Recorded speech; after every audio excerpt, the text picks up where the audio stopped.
नाही नाही, अशा स्वरूपाचं काही पत्र आणि अशा प्रकारचं काही असण्याचं कारण नाही.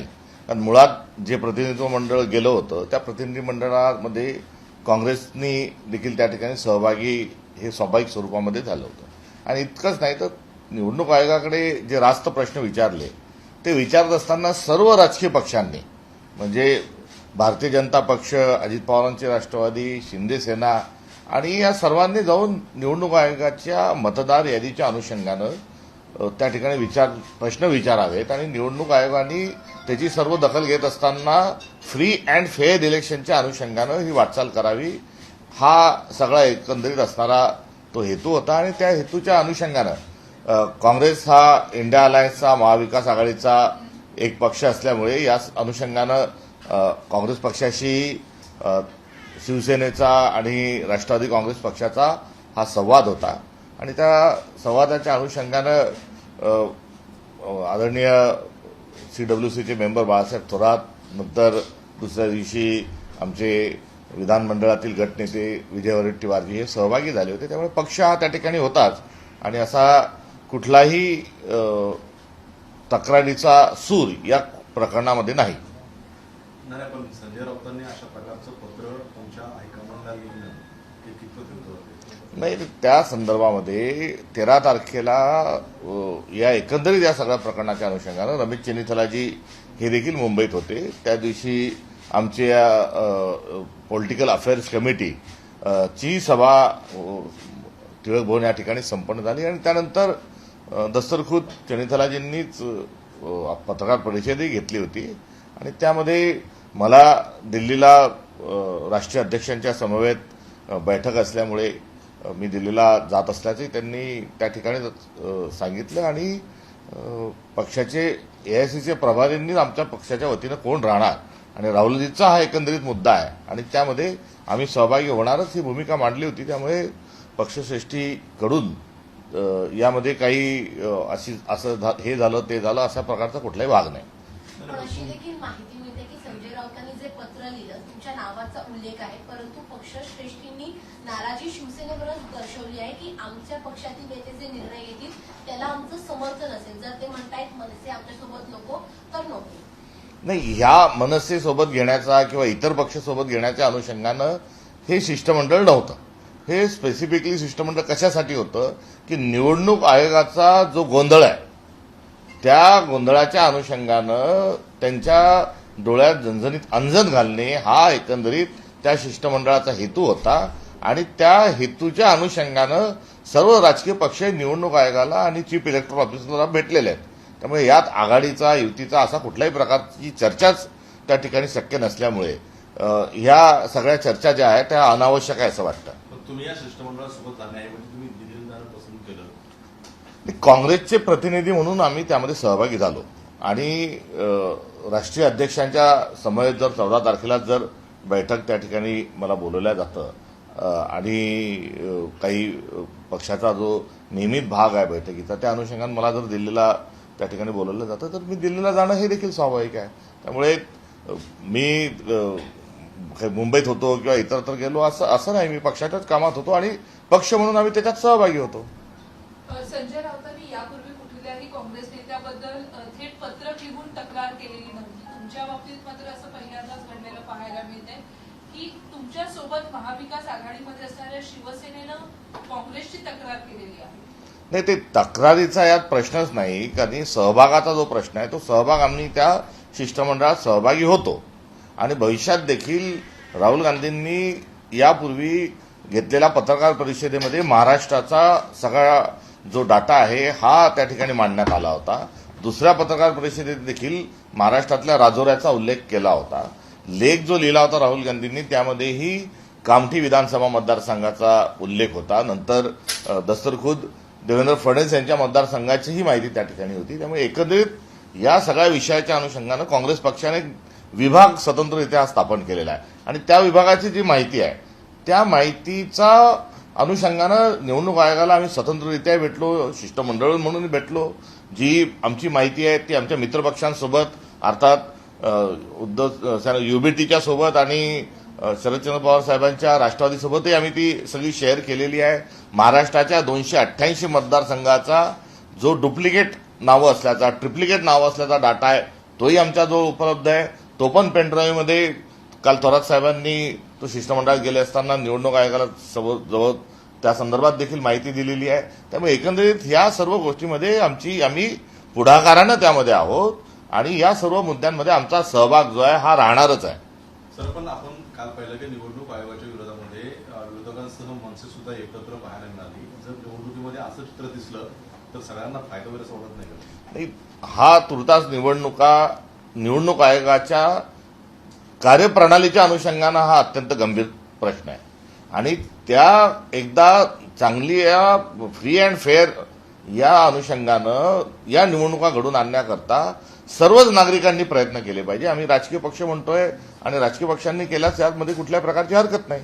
इथपर इंडिया अलायन्सचे घटक कोण असतील, काय असतील, हा जो निर्णय आहे हा निर्णय राष्ट्रीय स्तरावर हा होणार आहे. राष्ट्रीय स्तरावर म्हणजे दिल्लीवर असेल असं नाही, कारण इंडिया अलायन्सचे देशभरात पार्टनर्स आहेत आणि या सर्वांच्या समवेत नवीन त्या ठिकाणी कोणता सहयोगी पक्ष घ्यायचा का नाही घ्यायचा हा निर्णय जो आहे हा देशभरातल्या नेत्यांशी चर्चा करून तो होणार आहे आणि त्या चर्चेच्या अनुषंगानं पुढे जे काही प्रस्ताव येतील, मुद्दे येतील त्याच्यावर भाष्य करणं हे ठीक राहील. पण राज ठाकरे एक आक्रमक चेहरा आहे, तर त्याचा राज्यामध्ये फायदा होईल कसं? तुम्हाला काय वाटतं? म्हणजे सोबत घेतलं पाहिजे नाही घेतलं पाहिजे? कारण शेवटी केंद्र सुद्धा तुम्हाला विचारणार ना दिल्लीमधून सुद्धा. आता त्याचे सगळे जे अधिकार आहे हे राष्ट्रीय स्तरावर आहे इंडिया अलायन्सच्या अनुषंगाने. इंडिया अलायन्सच्या कन्व्हिनर आणि त्यांच्याकडून या संदर्भात कारवाई जेव्हा होईल त्यावर याच्यावर अधिक भाष्य करणं योग्य राहील. पारपत्र जे आहे ते जर काढायचं असेल तर पारपत्र योग्य ठिकाणूनच काढावं लागतं. व्हेरिफिकेशन त्याचं कसं द्यायचं, काय द्यायचं हा पोलीस तो नंतर देत असतो. त्यामुळे हे सगळं जे आहे हे काही अशी शासकीय अशी प्रणाली नाही. त्यामुळे त्यात ही असं झालं तर ते, हे झालं तर ते. त्यामुळे जेव्हा इंडिया अलायन्सशी संबंधित कोणता पक्ष त्या ठिकाणी आल्यानंतर त्याला मित्रपक्ष म्हणून त्या पक्षाकडे बघणं हे संयुक्तिक राहील. संजय राऊतांनी तुमच्याबद्दल नाराजी व्यक्त केलेली आहे. तुम्ही थेट संजय राऊतांशी संवाद साधणार आहात का किंवा यापूर्वी काही बोलणं झालं आहे का? संजय राऊत साहेब जे आहेत ते इंडिया अलायन्सचे आणि महाविकास आघाडीचे एक महत्वपूर्ण नेते आहेत. त्यांच्याशी यापूर्वी देखील संवाद झाला, पुढे देखील त्यांच्याशी संवाद करत असताना मला आनंदच होईल आणि अशा प्रकारचा कुठलाही त्यांच्या संदर्भात न बोलण्याचा किंवा अडथळा असण्याचा काही हे प्रश्न नाही. जरूर त्यांच्याशी मी दिवाळीच्या शुभेच्छा या देण्याकरताही मी त्यांना फोन करेल आणि यथावकाश मी त्यांच्या भेटीला देखील देईल.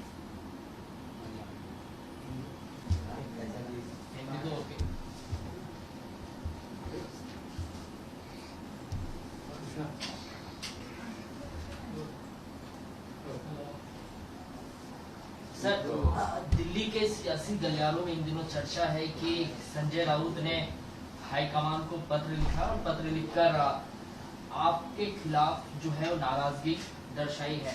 क्या कुछ कहेंगे?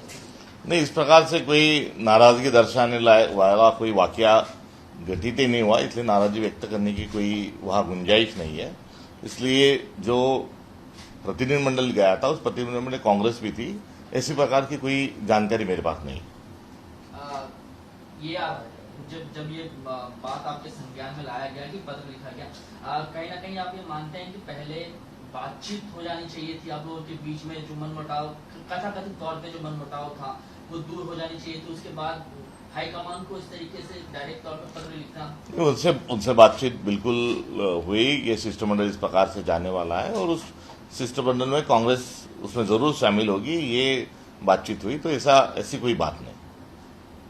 महाविकास आघाड़ी में एमएनएस को साथ लिए जाने को लेकर आपकी क्या भूमिका है सर? क्योंकि आपका जो भी इंडिया अलायंस के जो पार्टनर है वो इंडिया अलायंस के पार्टनर के साथ अलायंस में कांग्रेस पार्टी आगे जा सकती है, बातचीत हो सकती है. जो इंडिया अलायंस में जो इसका समावेश करना है ये पूरे देश भर के नेता मिलकर इस बात को तय करते हैं. क्योंकि पहले महाराष्ट्र में महाविकास आघाड़ी थी जिसका महाराष्ट्र के साथ रिश्ता था, मगर आगे चलकर महाविकास आघाड़ी ये इंडिया अलायंस में परिवर्तित हुई है. तो इसका फैसला इंडिया अलायंस लेवल पर होने के पश्चात इस पर बात करना ठीक रहेगा. नहीं, आप कह रहे हैं कि शीर्ष नेतृत्व जो है वो फैसला लेगा, लेकिन अगर शीर्ष नेतृत्व ग्रीन सिग्नल देता है राज ठाकरे और उनकी पार्टी को, तो क्या आप स्वागत करेंगे, सहमत हैं? नहीं, उसमें कोई संभावना पे बात करना जो है वो ठीक नहीं है। शीर्ष नेतृत्व के साथ साथ अन्य भी राजनीतिक जो दल है वो दल इंडिया अलायंस के पार्टनर को यदि उसमें सम्मिलित करते हैं तो उसके पश्चात बातचीत की संभावना है। कल से एक संयुक्त प्रेस कॉन्फ्रेंस हुई सर, और उसमें ये कहा गया कि सभी ने एक तरह से आवाज बुलंद किया, वैलेटिवार हो, राज ठाकरे, उद्धव ठाकरे, सभी ने एक तरह से कहा कि जो वोटर लिस्ट है उसमें कई तरह की त्रुटियां हैं। जो बात राहुल गांधी केंद्रीय स्तर पर कह रहे हैं वही कल विपक्षी नेताओं ने कहा। तो क्या हम ये मान के चले कि अब महाराष्ट्र में भी विपक्षी जो नेता हैं वो सीधे तौर पे एसआईआर की मांग कर रहे हैं? नहीं, उसमें एसआईआर की मांग को लेकर जो है वो दिल्ली बहुत दूर है उस चीज को लेके। जो धांधलियां आज है उसी को वहां उठाया गया है, और इलेक्शन कमीशन का एक काम है, एक कानूनन तौर पर जो वोटर लिस्ट की जो धांधलियां है उसको चेक करना उनका काम है, और अपने वो जिम्मेदारी से भाग रहे, इसी को वहां पर स्पष्ट स्वरूप में उनके सामने रखा गया। सर, लेकिन इलेक्शन कमीशन तो ये कह रहा है ना कि एसआईआर ही वो प्रक्रिया है जिससे जो तमाम तरह की जो त्रुटियां हैं उसको दूर किया जा सकता है। ये गुमराह कर रहे हैं। एसआईआर आज कल का मामला है, मगर एसआईआर के पहले भी जो स्पष्ट स्वरूप में जो सूचनाएं हैं, जो कानून है और जो जिम्मेदारी है, वो वोटर लिस्ट को ठीक बनाने की जिम्मेदारी पहले से ही सुनिश्चित है, और उस सुनिश्चित जिम्मेदारी को ही इलेक्शन कमीशन ने निभाना चाहिए। और ये एसआईआर का जो इशू बनाकर इसमें गुमराह करने का प्रयास ये चुनाव आयोग और कहीं ना कहीं सत्ताधारी पक्ष कर रहा है। दिवाली से ठीक पहले एनसीपी के नेता ये कहते हैं, एनसीपी गुट के एक विधायक है संग्राम जगताप, वो ये कहते हैं कि एक विशेष धर्म से ही आप जो है लोगों से दिवाली की खरीदारी करें। ये कहीं ना कहीं लगता है सर कि त्योहार से पहले ध्रुवीकरण करने की कोशिश की जा रही है। हाँ, अभी तालिबान के साथ नरेंद्र मोदी जी ने एक करार किया है, तो एक तरफ इस प्रकार से कोई उनका दल जो है घोषणा करता है, दूसरी तरफ तालिबान से मुलाकात होती है, और तालिबान के मंत्री किसी सभा में पत्रकार वार्ता का आयोजन करते तो महिलाओं को आने नहीं देते। तो ये जो दोगलापन है, वो दोगलापन उनका इससे जाहिर होता है कि कहीं कुछ बात करो, कहीं कुछ बात करो। मूलतः भारत के संविधान ने जिस प्रकार से समाज निर्माण का सपना रखा था उसको ही पूरे करने के लिए सबने प्रयास करना चाहिए। और रही बहरहाल उनके स्टेटमेंट की, तो उन्हीं के दल ने उनको यदि नोटिस दिया है तो वो अपने आप में उनका जो बयान है वो स्वीकार है, उन्हीं के दल को नहीं, ये स्पष्ट होता है। तालिबान की आपने बात की, ट्रंप की भी बात कर लेते हैं। ट्रंप ने व्हाइट हाउस में खुले तौर पे ये कहा है कि पत्रकारों से बातचीत के दौरान कि नरेंद्र मोदी ने उन्हें आश्वस्त किया है कि वो अब भविष्य में रूस से तेल नहीं खरीदेंगे। रूस से तेल खरीदने की दो बातें हैं।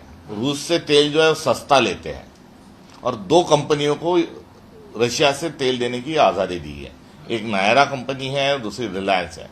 दोनों बहुत सस्ते दाम से रशिया से तेल लेते हैं, मगर भारत में बेचते समय वो वही दाम से बेचते हैं कि जो विश्व का दाम है। तो एक वहां पर कहीं ना कहीं इन दो कंपनियों को फायदा क्यों दे रहे, इसका जवाब देशवासियों को जरूर मिलना चाहिए। मोदी जी ने इसका जवाब देना चाहिए कि इतने सस्ते दामों में देख के जो बेचा गया है दो कंपनी के माध्यम से, तो कितना मुनाफा हुआ, ये एक सवाल अपने आप उपस्थित होता है। और दूसरा जो है कि आए दिन डोनाल्ड ट्रंप जो है वो भारत को लेकर टिप्पणी करते रहते हैं, कहीं ना कहीं श्रेय लेने का प्रयास करते हैं। तो इसमें चुप्पी नरेंद्र मोदी जी ने क्यों साधी हुई है? जो मन की बात है वो मन की बात करने के लिए औसतम हमेशा सामने आने वाले जो है, एक बार इन सारे सवालों का जवाब उन्हें देना चाहिए। अन्यथा नरेंद्र सिलेंडर इस प्रकार से जो जनभावना बढ़ रही है वो और बढ़ती रहेगी। कर्नाटक सरकार में मंत्री हैं प्रियांक खड़गे, कर्नाटक सरकार में मंत्री हैं, उन्होंने सरकार को, मुख्यमंत्री को पत्र लिखा है कि जो सरकारी कर्मचारी आरएसएस के प्रोग्राम में ये शामिल होते हैं तो उनके खिलाफ जो है वो कार्रवाई की जाए। आप इसको किस तरीके से देखते हैं? भारत में बच्चा पैदा होने से उसका रजिस्ट्रेशन शुरू हो जाता है। कई आधार कार्ड बना लेते हैं, कई जन्म होने के बाद बर्थ सर्टिफिकेट भी बनाना पड़ता है। गाड़ी खरीदते हैं तो उसकी नंबर जो प्लेट है, नंबर भी उसका लेना पड़ता है। तो तात्पर्य है कि हर चीज का रजिस्ट्रेशन होता है, मगर राष्ट्रीय स्वयंसेवक संघ ने अभी तक अपना रजिस्ट्रेशन भी नहीं किया है। उनका रूल्स रेगुलेशन पता नहीं, उनका ध्येय क्या है वो पता नहीं, और ऐसे एक अपने आप में जिसको सरकारी व्यवस्था मंजूर नहीं, ऐसी संगठना में लोग जाते हैं तो वहां क्या जाके पढ़ते हैं, क्या वहां शिक्षा लेते हैं। आज तक उस दल का कोई भी जो सरसंघ चालक है वो ओबीसी, एससी, एसटी और महिला प्रवर्ग से नहीं हुआ है, तो क्या उनको जो सामाजिक न्याय की भावना है वो भी उनको मंजूर नहीं। तो ऐसे तमाम सवाल जिस संगठन के साथ जुड़े हैं, उस संगठन ने पहले अपनी रजिस्ट्रेशन करवाना चाहिए, उनका क्या ध्येय है, किस लिए वो संस्था कार्यरत है वो बताना चाहिए, और ऐसी जो नोंदणीकृत संस्था है उसमें सहभागी होने को लेकर कोई आपत्ति होने की आवश्यकता नहीं। मगर एक इस प्रकार से यदि कोई संगठन गोपनीय स्वरूप में काम करता है तो वो जरूर उसमें आवाज उठनी चाहिए। एक अंतिम सवाल सर मेरा, प्रियांक खड़गे के इस मांग के बाद आरएसएस की तरफ से जो है एक नया कैंपेन शुरू किया गया है, आपको पता होगा sir, I love Mohammed, I love Mahadev. अब उसके बाद आई लव आरएसएस का कैंपेन जो है आरएसएस के लोगों द्वारा शुरू किया गया है, और ये कहा गया है कि कांग्रेस कितनी जो है दूरदृष्टि से इसको हीन भावना से देखती है आरएसएस को। नहीं, हीन भावना का सवाल ही पैदा नहीं होता, और ये जो है तो ये सबको एक दूसरे को प्यार करने का देश के सभी लोगों को इस प्रकार से संविधान ने अधिकार दिया है। और रही बात राष्ट्रीय स्वयंसेवक को 100 साल पूरे होने के पश्चात जब नागपुर में उनका उनके दल का जो संचलन हुआ, उस वक्त उन्होंने गांधी के पुतले के पास आकर ही मानवंदना दी। जो गांधी के विचारों के खिलाफ जो दल स्थापित हुआ था, वो वही आके यदि शरण होता है, गांधी जी के चरणों के पास शरण होता है, तो ये बहुत बड़ा उनका वैचारिक एक पराभव है। अब तो उन्होंने राष्ट्रीय स्वयंसेवक संघ को विसर्जित कर देना चाहिए। सर, हे राजकीय प्रश्न महानगर एकत्रित लढण्याचं ठरत नाही, कारण का ठाणे महानगरपालिकेचा आपण मुद्दा काढला तर मग आता एकनाथ शिंदेने देखील स्वबळावर लढण्याचा निर्णय घेतला आहे। कुठल्यातरी महायुतीमध्ये आता या आगामी स्थानिक स्वराज्य संस्था निवडणुकीमध्ये एकमत होताना दिसत नाहीये। सत्ता स्थापन झाल्यापासून महायुती जी आहे ही सत्तेकाठता किती आसुसलेली आहे लक्षात येतं। ते विचारांच्या अनुषंगाने नव्हे तर केवळ एक सत्तेच्यासाठी हे एकत्रित आलेले गठबंधन आहे, आणि हे गठबंधन नसून हे एक टोळी युद्ध यांच्यामध्ये सुरू झालेलं आहे, आणि हे गँग ऑफ ट्रिपल इंजिन सरकार आहे। यांचा हा मान अपमानाचा, रुसव्या फुगव्यांचा आणि निर्णय होणे रद्द होण्याचा हा जो खेळ आहे हा निरंतर पाहावा लागणार आहे, आणि स्थानिक स्वराज्य संस्थांच्या निवडणुकीमध्ये यांची बिघाडी झाल्याचं स्पष्ट स्वरूपामध्ये लक्षात येईल। दुसरीकडे आगामी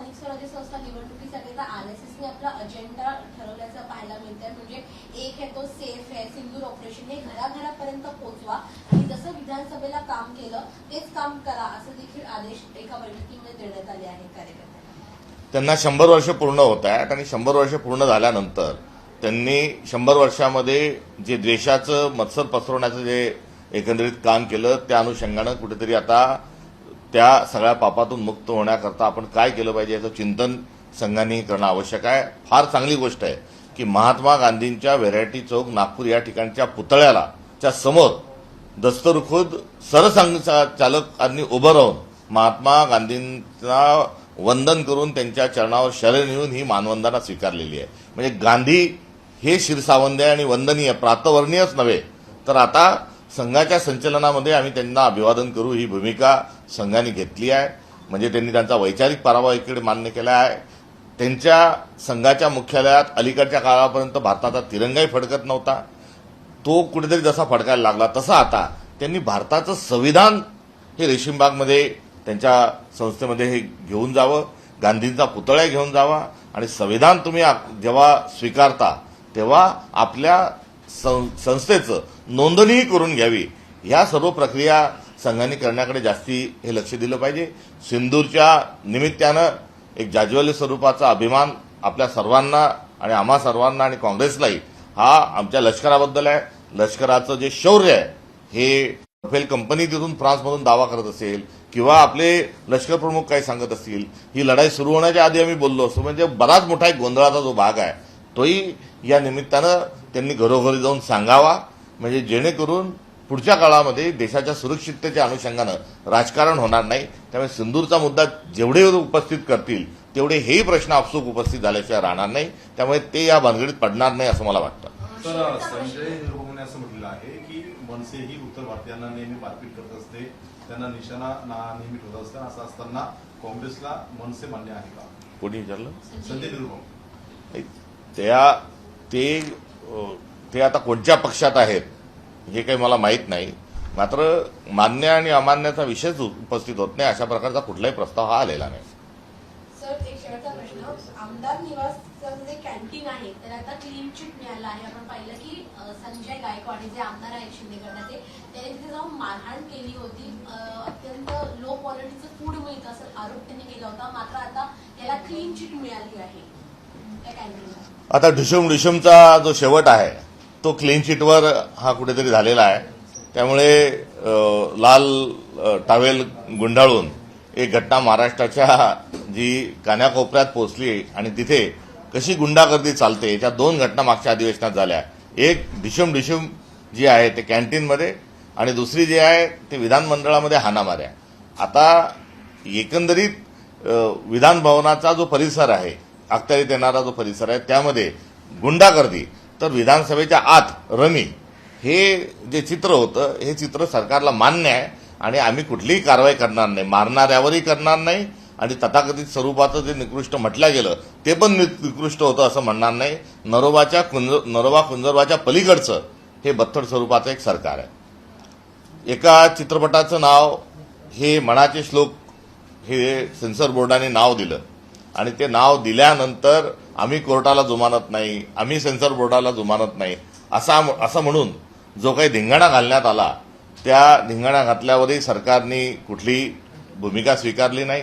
अक्षरशः गुंडागर्दी करून चित्रपटगृहांमध्ये जाऊन जो अत्यंत महाराष्ट्राच्या संस्कृतीला न शोभणारा जो प्रकार झाला त्याचाही आपण सर्वांनी निषेध केला पाहिजे. आणि मनाचे श्लोक या चित्रपटावर जर हरकत असेल तर त्या निर्मात्यांनी मन की बात असं चित्रपटाचं नाव द्यावं अशी देखील त्यांना एक सूचना आहे. सर, कैंटीन वाला हिंदी में बीते कैंटीन विवाद हुआ था, मारपीट हुई थी और उस पूरे घटना ने महाराष्ट्र में जो है सुर्खियां बटोरी थी और अब अपडेट ये है कि क्लीन चिट दिया गया है. उसको लेकर क्या कहेंगे? ढिशुम नाम से जो किस्सा मशहूर हुआ उसका अंत ये हुआ कि ढिशुम वाला भी सही और कैंटीन वाला भी सही. तो कैंटीन का खाना ये अच्छा था, फिर ढिशुम क्यों किया? तो महाराष्ट्र के मनोरंजन पे किया गया. तो उसमें जो माध्यमों ने जो टीआरपी मिला था उसका टैक्स कहीं ना कहीं सरकार को जमा करने के लिए ये भी एक नोटिस उनका आने वाले दिनों में आ सकता है.